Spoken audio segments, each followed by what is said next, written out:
Hello viewers, আজকে আবারও চলে আসলাম আরও একটি ছোট্ট টিপস নিয়ে আপনাদের সামনে। আমরা বর্তমান সময়ে কিন্তু অনেকেই মাইক্রোসফট উইন্ডোজের বেশ কিছু ইরর পাই, যে ইররগুলো আমরা স্ক্যান করে খুব সহজেই সেটাকে আবার রিকভার করতে পারি।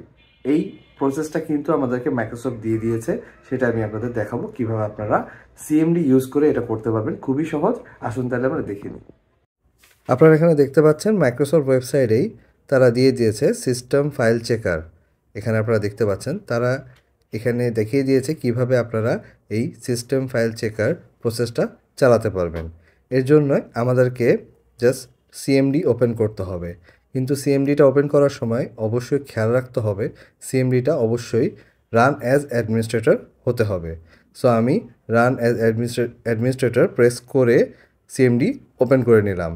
এরপর সিএমডিতে টাইপ করব এসএফসি স্পেস দিব স্ল্যাশ দিয়ে তারপরে লিখব স্ক্যান নাও, লিখে এন্টার প্রেস করলেই স্ক্যান চালু হয়ে যাবে।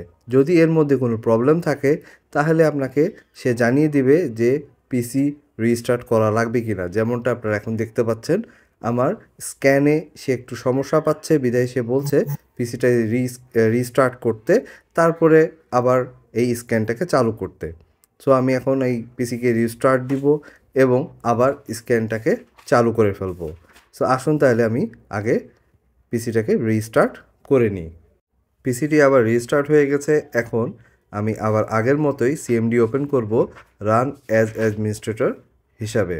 সো আমি এখানে রান অ্যাজ অ্যাডমিনিস্ট্রেটর হিসাবে ক্লিক করলাম এবং এখানে সিএমডিটা চলে আসলো। এখন ঠিক আবার আগের মতোই আমি এসএফসি স্পেস স্ল্যাশ স্ক্যান নাও লিখে এন্টার দেব।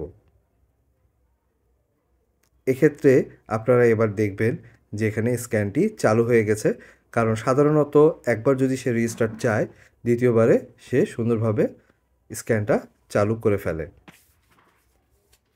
এখানে আপনারা দেখছেন স্ক্যান কিন্তু চালু হয়ে গেছে।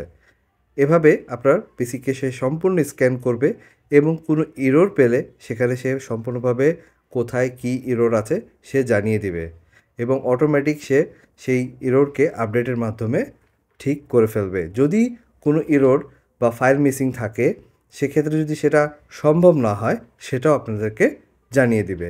সো ভিউয়ার্স, এভাবে আমরা খুব সহজেই আমাদের উইন্ডোজের মিসিং ফাইল বা কোনো একটা আপডেট হয়েছে তারপরে কোনো একটা এরর দেখাচ্ছে খুব সহজেই ঠিক করে ফেলতে পারবো। সো ভিউয়ার্স, এই ছিল আজকের এই ভিডিওতে। আশা করি আপনারা এই টিপস ফলো করে খুব সহজেই আপনাদের উইন্ডোজের এররকে সলভ করে ফেলতে পারবেন। আমার এই ভিডিওটি যদি আপনাদের ভালো লেগে থাকে প্লিজ লাইক এবং শেয়ার করবেন, আর এখনও আমার চ্যানেলটি যারা সাবস্ক্রাইব করেননি প্লিজ সাবস্ক্রাইব করবেন সামনে আরও ভালো টেক ভিডিও দেখার জন্য। ধন্যবাদ।